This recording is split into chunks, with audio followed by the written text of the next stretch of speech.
Tonnet, je vous remercie au nom du Musée de la Vie Wallonne de nous accueillir pour nous relater votre vécu et celui de vos parents, frères, mères, pères, durant les heures sombres de l'occupation. Voilà, nous sommes venus vous interviewer, nous vous remercions pour votre accueil. Donc, je suis née le 19 juillet 1925, après Georgette en 1908, Joseph en 1909, Victor en 1914. Mon père, grand homme politique, était voyageur de commerce en grains, puis député permanent à Liège de 1936 à 1950. Il s'appelait Joseph Tonnet.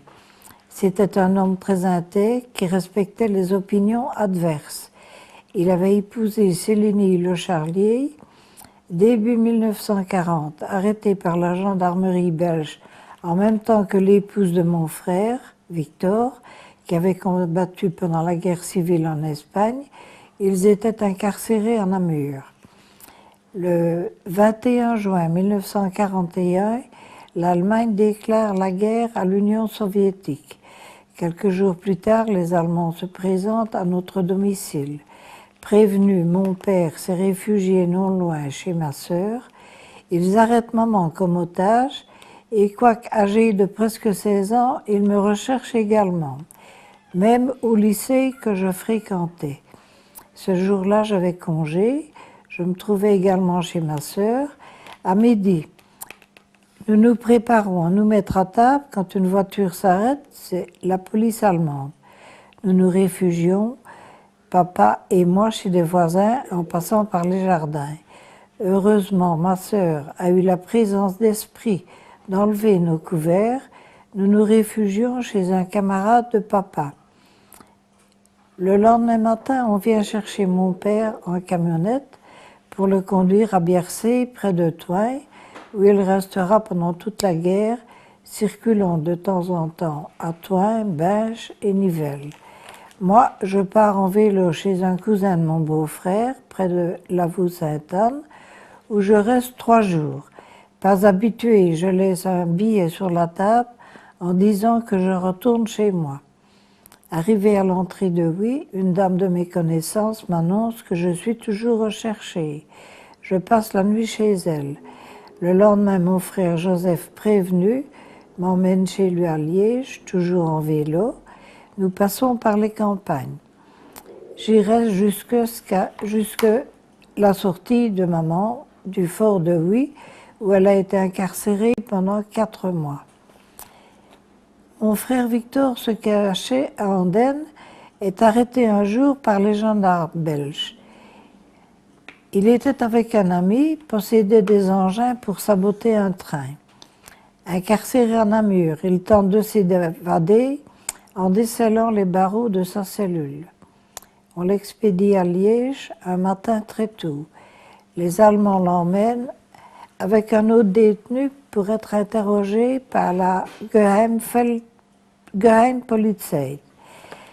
Mon frère met un pied contre la portière qui ne se ferme pas complètement et parvient au premier ralentissement de la voiture à s'enfuir dans la nature. Il va chez mon frère Joseph, qui habite derrière la citadelle de Liège, emporte des vêtements et part vers les campagnes de Raucourt. Il circule la nuit et dort le jour tapi dans les bois. Il rejoint Bruxelles, puis partira dans la région de Charleroi. Son domicile clandestin est à Fontaine-l'Évêque, dans une ferme où se cachaient également des évadés russes. On y cachait aussi des uniformes allemands, des armes, un camion, etc. Nous allons avec maman à des rendez-vous chez une parente de mon père à Bruxelles. Ces rencontres à Bruxelles nous apprennent que mon frère Victor a été commandant des partisans de Charleroi. Malheureusement, un mouton s'était introduit dans leur groupe et leur avait donné rendez-vous à la gare de Marchienne-au-Pont. Au lieu du rendez-vous, une fusillade éclate, des tués dans les 2 camps. Mon frère parvient à rejoindre Fontaine-l'Évêque, mais le traître connaissait son logement. Quand les Allemands arrivent, mon frère se sauve dans les champs. Un Allemand tire et l'atteint à la gorge. La balle ressort par la bouche. Il l'emmène en ambulance à Saint-Gilles. Nous recevons une lettre demandant des vêtements, puis plus rien. Je me rends à la Gestapo, à Bruxelles, demandant ce que mon frère est devenu. L'officier me dit qu'il est sorti depuis quelques jours, qu'il va rentrer chez nous. Et nous avons su par après qu'il était allé à Brendonck avec 3 camarades. Ils sont revenus à Saint-Gilles le 14 avril, après 4 mois de torture. Le 13 au soir, il a assommé un gardien, a pris les clés,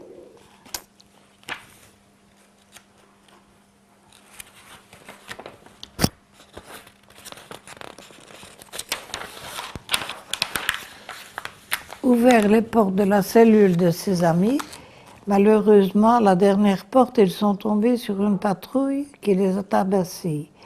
Le lendemain, 14 avril, ils étaient fusillés au tir national. Mon frère, 27 ans et demi, Raymond Génen, Franz Mikkels et le 4e dont j'ai oublié le nom. J'ai eu l'occasion, en accompagnant les enfants d'une école de Huy, de rencontrer Benoît Mikkels, décédé actuellement, qui se trouvait dans une cellule voisine de celle de mon frère, qui m'a dit que suite à la balle reçue dans la bouche, mon frère avait eu des difficultés pour parler. Je fréquentais toujours le lycée, je suis accostée par un jeune que je connaissais, c'était Gustave Hoppitom, qui me demande si je veux faire partie de leur groupe. C'était le Front de l'Indépendance, j'accepte. Nous avons eu quelques réunions chez le frère de maman qui tenait un café, place du Tilleul. L'occupant avait réquisitionné des chambres pour y occuper 4 soldats employés au téléphone qui se trouvaient à la gare de Huy-Sud. Mon oncle fera de la résistance sans sortir de chez lui. Passage de lettres, d'armes, etc. Malheureusement, il a été tué ainsi que sa sœur dans le bombardement du 18 août par les Américains. Je retourne à moi. 2 responsables du groupe sont arrêtés avec un revolver et de plus la lettre portant les faux noms. Après avoir reçu des coups, ils donnent les vrais noms. Et le 29 novembre, les Allemands arrêtent les inscrits sur la liste. Nous sommes incarcérés à la prison de Huy, au Scray. Grâce à un Allemand, je peux faire passer des lettres pour ma mère qui s'occupe de trouver des résistants qui viendront le 31 décembre nous délivrer très tôt le matin. Ils entrent dans la prison en même temps qu'un geôlier belge qui prend son service. Les soldats sont maîtrisés, renfermés dans une cellule. Je demande à un de mes libérateurs ce qu'il faut faire. Il me répond, vous êtes dehors, tirez votre plan. Maman m'attendait à gauche, ils me font sortir à droite.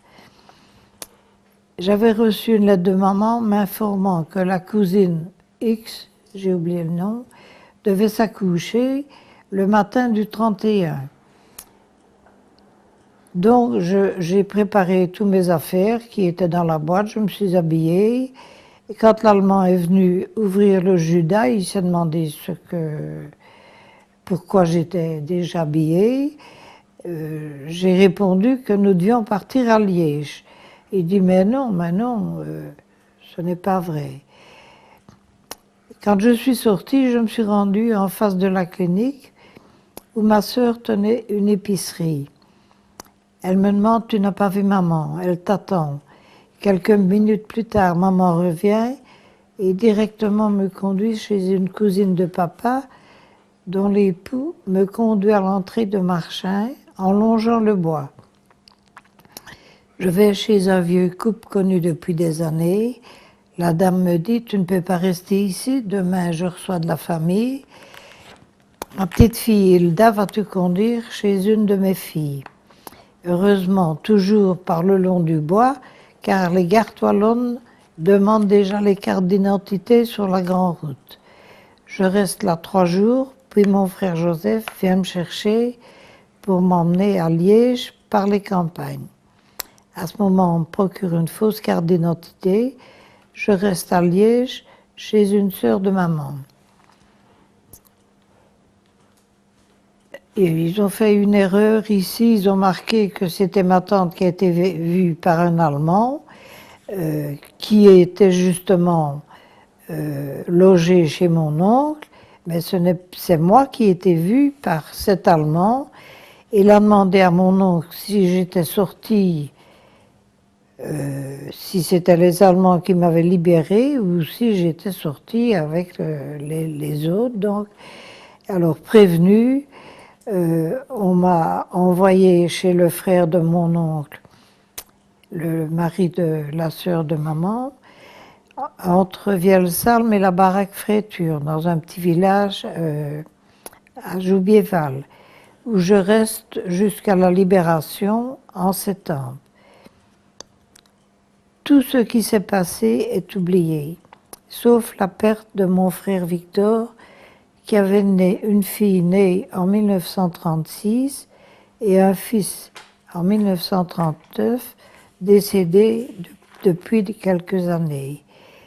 L'épouse de mon frère a été internée au camp de Ravensbrück depuis le début 1944 jusqu'en 1945. Je pense qu'on n'a jamais parlé de Monsieur Leflot de Tihange, beau-frère de Léon Knapp, président de la CNPP pendant quelques années. Monsieur Leflot a été fusillé au tir national et enterré à Tihange. Voilà tout ce que je leur ai écrit. Merci beaucoup pour ce témoignage. Est-ce que je peux vous poser quelques questions? Oui. Alors, d'abord sur le parcours de votre père. Donc, si je comprends bien, il était mandataire du PCB, du Parti communiste de Belgique. Oui, c'est lui qui est un fondateur, Voilà. oui, avec Lahaut. Voilà, c'est ce que je voulais vous poser comme question. C'était un ami de Julien Lahaut. Relecom, oui. Et donc, il a été député permanent, comme on disait à l'époque, de 1936 à 1950. Oui. C'est bien ça. Qu'avait-il comme attribution? Député permanent, il s'occupait des écoles, comme je suis allée une fois à une école professionnelle. Et puis alors Lierneux,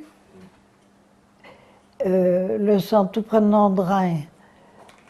Avant d'arriver à Nandrin, il y a des écoles à droite là. Oui, oui. Et il s'occupait de ça aussi. Donc il était député provincial de l'enseignement. Ben, je Notamment. suppose, oui, oui. Donc votre père a été, si je comprends bien, recherché lorsque les Allemands ont déclenché l'opération Barbarossa dans le cadre du décret solstice d'été, qui, Oui. si je ne me trompe, avait pour but d'incarcérer les membres du Parti communiste belge, mais aussi de certains membres du Parti ouvrier belge. Oui. Donc, Julien Lahaut, on le sait, a été incarcéré au Fort de Huy, mais il s'est évadé en se blessant. Oui, maman l'a vu. Arthur Masson, qui est l'auteur de Toine Culot, a lui-même été incarcéré au Fort de Huy. Oui. Et de même que Léon-Élie Troclet, du Parti ouvrier belge. Oui. Vous pouvez me confirmer? Oui, oui. Et bien d'autres. Personnellement, dans ma famille, j'ai un arrière-grand-oncle qui a été incarcéré alors qu'il n'avait rien fait. Je pense que les Allemands prenaient aussi des gens pour faire pression sur la famille. Est-ce que vous pouvez confirmer? Ah, ça se peut, oui. Mais vous êtes d'accord que la plupart des internés au Fort de Huy étaient surtout des prisonniers politiques? Il y avait peu d'Israélites. Il y avait des prisonniers politiques et il y avait, avec maman, il y avait une juive, par exemple. Et vous confirmez qu'il y avait aussi des Français du Nord-Pas-de-Calais, Oui. dont certains oui. ont été fusillés au Fort de Huy. Oui, oui. Parce que je pense qu'il y a eu une douzaine de fusillés. Il paraît, d'après ce que j'ai entendu dire, que mon frère Victor serait venu par la rue sous le château, il y a un chemin qui amène Oui, au oui, fort, oui, donc. oui. Hein. Et il serait venu là, il aurait sauvé des Français. Parce que, pour remettre les choses dans leur contexte, le nord, à l'époque, le nord de la France était rattaché à la Belgique, donc ils avaient le même commandant militaire allemand. C'est Oui. pour ça qu'ils ont raflé des communistes du Nord-Pas-de-Calais, qu'ils ont amenés au fort de Huy. Mais est-ce que Oui. vous pouvez confirmer que le fort de Huy était un camp très, enfin, une forteresse très dure, mais n'avait rien à voir avec Brendon, qui là, Non. il y avait des séances de torture, des fusillades régulières, etc. Oui, c'est pas du tout la même chose, sauf. C'est un camp de transit, si on veut dire, parce que certains ont après été à Ravensbrück pour les femmes, Oui, à Neuengamme, à Sachsenhausen, à Dora, Oui. etc. oui, parce que quand on les conduisait à la gare pour aller dans les camps, les gens ne pouvaient pas sortir, ils devaient fermer leurs portes, elles ne pouvaient pas circuler, donc. Donc votre père réussit à fuir, Oui, mais votre maman est incarcérée 4 mois à la citadelle de Huy. oui. Vous pouvez me rappeler de quelle date à quelle date, grosso modo? Ben, c'est aux environs du 16 juin, donc directement après le. Peu avant, enfin, au moment de l'entrée en guerre des Allemands contre l'URSS. Oui, c'est ça, oui. Je ne sais plus exactement si c'est C'est aux alentours du 21 juin, puisque le l'opération 21 juin, parce que oui. l'opération s'appelait Solstice d'été. Oui, donc, oui. voilà. Elle est sortie au mois de septembre. Et alors, à ce moment-là, mon frère, qui était incarcéré à Liège, Votre frère Victor. mon frère Victor, oui. Quand il s'est sauvé de Liège, de la voiture, les Allemands ne pouvaient pas tirer parce qu'il y en avait un autre dans la voiture, ils ne pouvaient pas l'abandonner. Et comme il faisait noir, ils n'auraient pas su Donc, ça tirer. s'est passé la nuit. Et ces Allemands Très tôt le matin. Ces Allemands étaient de la Gestapo.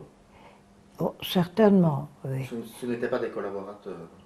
Non, non, non, non, c'était des Allemands. Oui. Et c'était pour le conduire, comme il y avait ici à oui, rue d'Italie, la Geheimfeldpolizei, parce que j'en ai vu à la prison qui sont allés, donc quand ils revenaient, ils étaient arrangés quand même. Hein. Oui. Ah oui, Et il y au en fort a. de Huy aussi, il y avait quand même des mauvais traitements au fort de Huy aussi.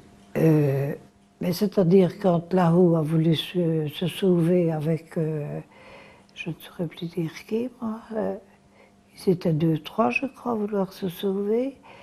Ben, il a été battu là-haut. Les autres détenus croyaient qu'il était mort. Mais c'était un colosse. Il était très costaud. Et alors il était couché par terre.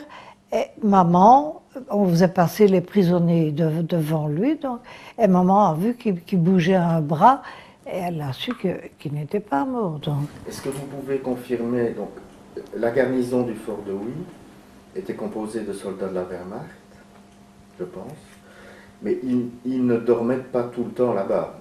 Ils étaient casernés en ville, et puis il y avait des relèves, etc. Ou alors il y avait une garnison permanente d'Allemands au fort. Ben, il y avait une garnison permanente, ça c'est certain. Mais où ils avaient où ils logeaient, c'était à la caserne rue du Vieux-Pont. Rue du Vieux-Pont. Oui. Et vous pouvez confirmer aussi que la commandante Tour se trouvait dans le bâtiment qui abritait l'ancien hôtel L'Aigle Noir. Oui. C'est bien ça. Oui, c'est ça, oui. Et alors, ils sont venus un jour chez mes parents, mais avant la guerre déclarée avec la Russie, et justement, le poste de radio était arrêté sur un poste anglais, Daventry, si c'est possible, ça, oui. Et alors, ils ont saisi le poste, et c'est mon beau-frère qui est allé le rechercher à la commandanture et qui a dû payer une certaine somme pour avoir le poste. Et il ne marchait pas, il n'était pas ouvert, mais rien que... Si vous voulez bien qu'on parle un peu de votre frère Victor, Donc, vous nous dites qu'il a été commandant des partisans armés de Charleroi, puisqu'il s'est caché là-bas. Il a été Andenne avant, D'abord à Andenne. oui. Déjà chez les partisans armés? Oui, oui, oui, certainement, oui. Oui, ils avaient fondé avec papa, ils avaient fondé le journal L'Espoir, Un journal clandestin. le journal clandestin, oui. Donc, Pendant la guerre, mon frère Victor est allé sur la Grande Place mettre un drapeau au-dessus d'un pylône qui se trouvait à peu près en face où ça a été le Diasmatas, là. oui, donc sur Il y la grande avait- place de Oui, là. Sur la Grande Place de Oui, il y avait un pylône et il est allé tout au-dessus parce que mon frère Victor, il ne faisait rien à l'école. Il est Il allé était un peu rebelle. à l'école technique, il ne faisait rien de bon. Mais votre père, lui, était pacifiste, anti-franquiste, et n'aurait pas, vous m'aviez dit au téléphone qu'il n'aurait pas fait de mal à une mouche, qu'il n'aurait jamais pris. Ah une arme. non, non, non, non, non, il n'était pas. Il n'aurait pas pris une arme, non, non, jamais. Non. Et donc votre frère Victor faisait les 400 coups, et c'était une tête brûlée, on peut dire. C'était une tête brûlée. Il est allé 2 fois. Il a dû revenir une fois pour l'accouchement de sa femme, donc, pour l'aînée, Nadia, qui habite dans la Drôme, où nous sommes allés l'année dernière. Maintenant, elle a acheté un petit appartement à Valence, parce que dans la Drôme, donc, il faut faire beaucoup de kilomètres pour acheter un pain. C'est un département assez reculé et qui se Ah, désertifie. c'est le bout du monde là-bas, oui. Et alors, son mari qui vit toujours, qui a 93 ans, elle a la maladie de l'Alzheimer. Et alors, Alors si on peut encore revenir, je sais bien que c'est assez pénible sur votre frère Victor. Il est pris. Pourquoi est-il emmené à Brendonck? Vous m'avez parlé du bourgmestre Rexis de Charleroi. il a tué le bourgmestre. J'ai un livre, j'ai un livre cartonné avec tout ce qu'il a fait, écrit, je ne sais pas son nom, mais Baligan qui était avec. Vous avez déjà entendu parler de Baligan, Raoul Baligan, Oui. qui n'a pas été arrêté, lui. Donc ils étaient plusieurs et ils ont assassiné le bourgmestre Rexis de Charleroi, donc un ami de Léon de Grelle finalement. Ben, c'est-à-dire, En quelle année? donc, ça doit 44. être en 1942. 42. Oui. Alors, il est emmené à Brendonck.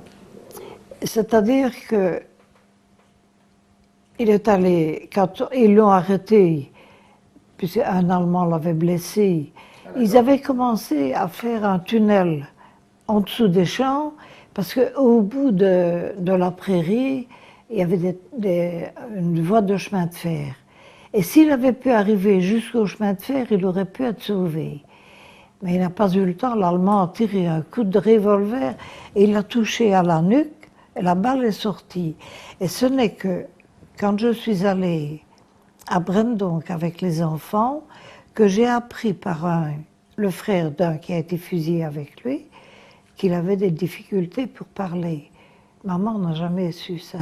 Vous confirmez que la garnison du sinistre camp de Brendonck était composée de SS flamands notamment.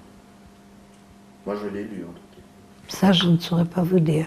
Moi, quand je suis allée à la Gestapo, mon beau-frère n'a pas osé entrer avec moi. Il avait peur qu'on ne le prenne. Et alors, ils m'ont dit, ben, votre frère, il est sorti, il va rentrer chez vous, m'a-t-il dit. Il parlait très bien le français. Et vous pensez, Ben, ce n'était pas chez moi qu'il revenait, il avait été envoyé à Brendonck. vous pensez qu'il a été torturé à Brendonck? Oui, il a été torturé, certainement, oui.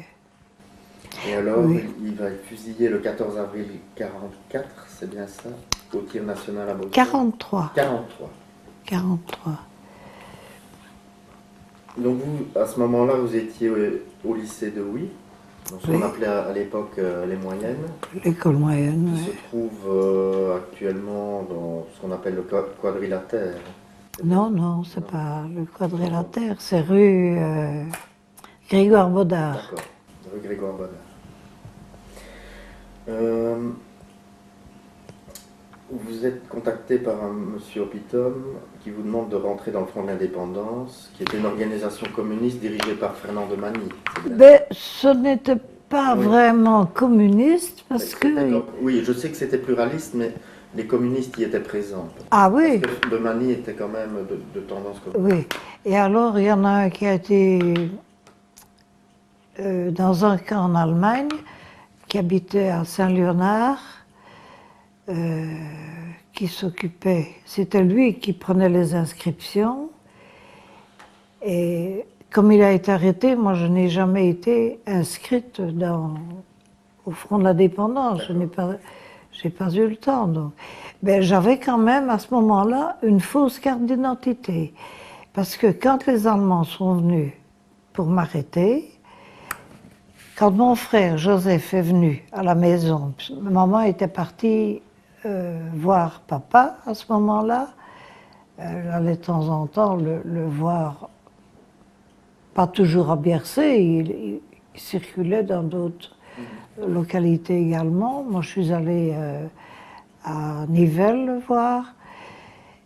Et alors, j'avais fait un sac, parce que là, pendant la guerre, il fallait tirer son plan, on faisait les affaires soi-même. J'avais fait un sac et un petit morceau de la doublure qui était décousu et un morceau de la carte d'identité qui dépassait. Les Allemands n'ont pas vu. Heureusement. Ah oui?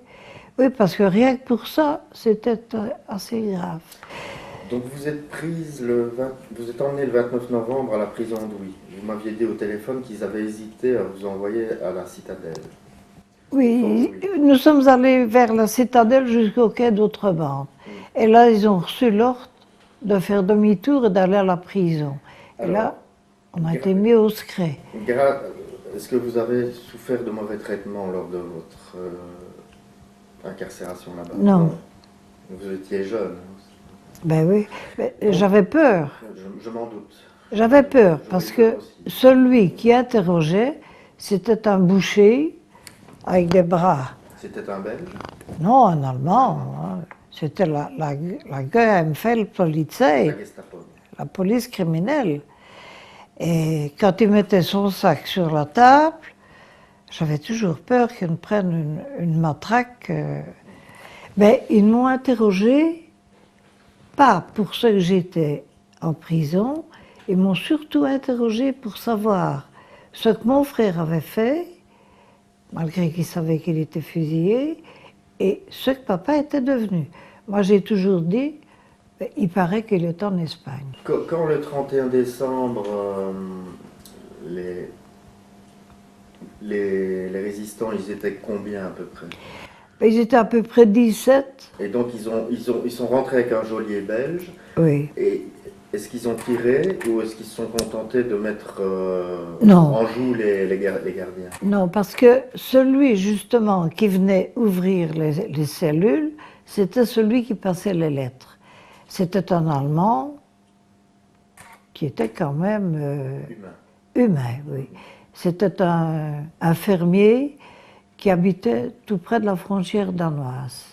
D'ailleurs, son nom, c'était Johan Ibsen, c'est pas un nom allemand. C'est un nom à consonance scandinave. Oui. Alors là, je m'interroge. Donc, vous pensiez, quand vous êtes sorti de la prison, est-ce que vous avez tourné en direction de la rue d'Italie ou du côté du Vieux-Huy? Non, du côté de oui. Moi, je suis allée jusque la rue en bas des Crépales, là. Oui, Et il y en a qui sont montés la rue des Crépales. oui, Ils sont allés par le chemin des Chapelles. oui. Là, ils ont rencontré un Allemand et ils l'ont tué. Et cet Allemand-là avait des photos sur lui qui ont été publiées dans les journaux. 2 photos dans un camp en Allemagne, des prisonniers qui étaient pendus. Alors, vous avez parlé du rôle des gardes wallonnes. C'était des collaborateurs Oui, oui. rexistes ou de tendance rexiste. On peut comparer ça à la milice française, un petit peu, à la milice de Pétain, etc. C'était des auxiliaires de l'armée allemande, enfin plutôt de la police secrète allemande. Les gardes wallonnes. Les gardes wallonnes, Des rexistes. c'était des rexistes, oui, habillés en noir. Et donc il y avait des Hutois qui sont rentrés dans les rangs des rexistes. Parce que ma grand-mère m'en a parlé. Ah oui, oui, oui, oui. Il y en avait un de oui, qui avait deux noms. Et il a été arrêté un jour par des résistants. Et naturellement, il a dit, pas son vrai nom, le nom qu'il avait, ils l'ont laissé passer. S'ils avaient Le nom d'emprunt. Ouais. le nom d'emprunt. S'il avait dit son vrai nom, ben directement, il passait par les armes. Hein. Donc quand vous partez, ils demandaient déjà les cartes d'identité quand vous étiez à l'entrée de Marchin. Oui, oui. Et c'était les gardes wallonnes. Oui, oui. C'était pas les Allemands. Donc vous vous réfugiez dans les Ardennes, près de Vielsalm et de la baraque Freiture. Et comment viviez-vous? Comment est-ce que vous mangiez, etc. Ah ben, j'étais dans une famille où il y avait 8 enfants là-bas. C'était le frère du mari de la sœur de maman, donc. Il était marchand de bestiaux. J'ai circulé là-bas, je suis allée dans les bois. J'ai rencontré des hommes qui se cachaient là-bas dans les bois. Je n'ai pas eu de contact avec parce que... Des maquisards, donc des gens qui... Des maquisards, oui.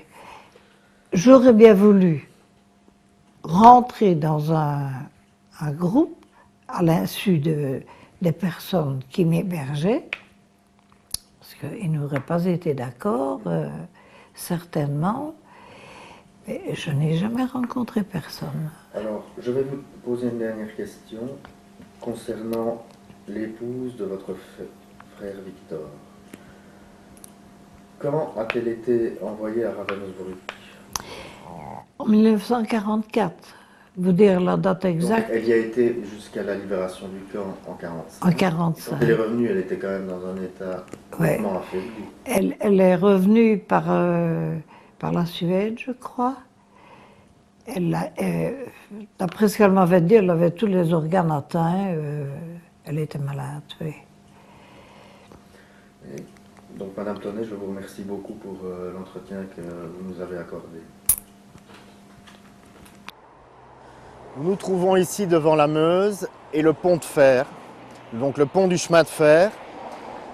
Alors, l'aviation américaine, des bombardiers, ont voulu viser notamment ce pont et d'autres infrastructures vitales pour les Allemands lors d'un bombardement qui a eu lieu le 18 août 1944. Il faut savoir qu'ici se trouvait, comme à l'époque à Liège, mais dans d'autres villes aussi, une piscine sur la Meuse. Et il faisait très beau ce jour-là, mais les bombes ne sont pas toujours tombées au bon endroit.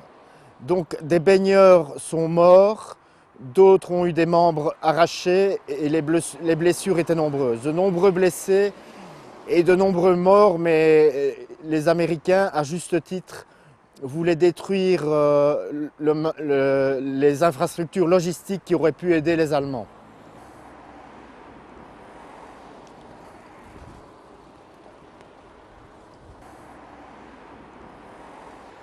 Nous nous trouvons ici devant une plaque commémorative commandée par les vétérans de Léopold III en 1992 à Madame Teresa Di Pinto, diplômée de l'Académie des Beaux-Arts de Liège, sculpteur de talent, qui a réalisé ce portrait de nos 5 premiers rois. C'était une commande et je veux lui rendre hommage ici.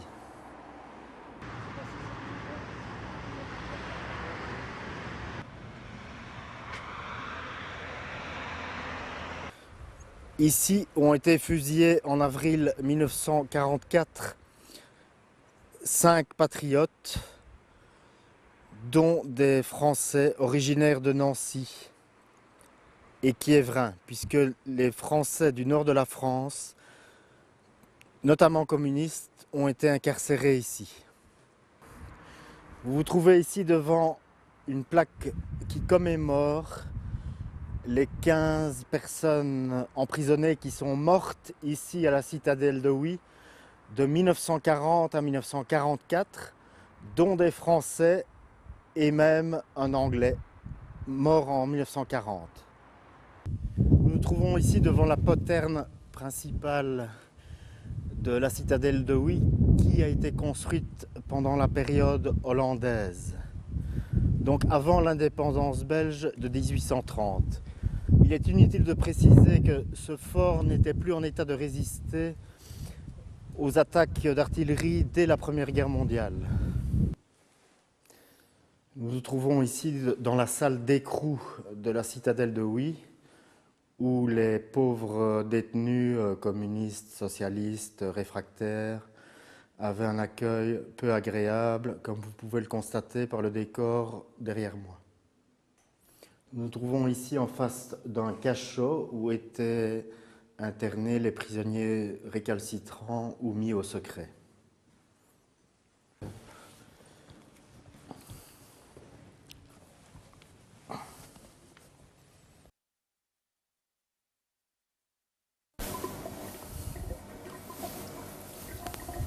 Je ne voyais pas mon père. Mon frère était on jugeait que comme il ne trouvait pas mon père. C'est dans cet espace qu'étaient étroitement surveillés les détenus de la sinistre citadelle de Huy pendant la période 1940-1944. Des témoignages dessinés par Daxley, qui est un artiste qui fut interné ici, en témoigne. Je vous rappelle qu'Arthur Masson, l'auteur de Toine Culot, a été emprisonné ici. Julien Lahaut, le fondateur du Parti communiste belge, également. De même que Léon Élie Troclet, grand militant et mandataire du Parti ouvrier belge. Il faut savoir qu'existe également un journal américain qui évoque par une photographie prise certainement de manière clandestine une, je cite grosso modo, une sinistre citadelle perchée sur une colline hutoise où sont enfermés dans des conditions infâmes des prisonniers politiques et des résistants. C'est ici que Madame Tonnet, avec 6 camarades, fut incarcérée en 1943 et libérée par un commando de partisans armés le 31 décembre 1943. Ils sont rentrés avec le gardien belge qui devait reprendre son service à ce moment-là. Je précise que les résistants n'ont tué aucun Allemand de la garnison et que les évadés ont dû s'enfuir par leurs propres moyens.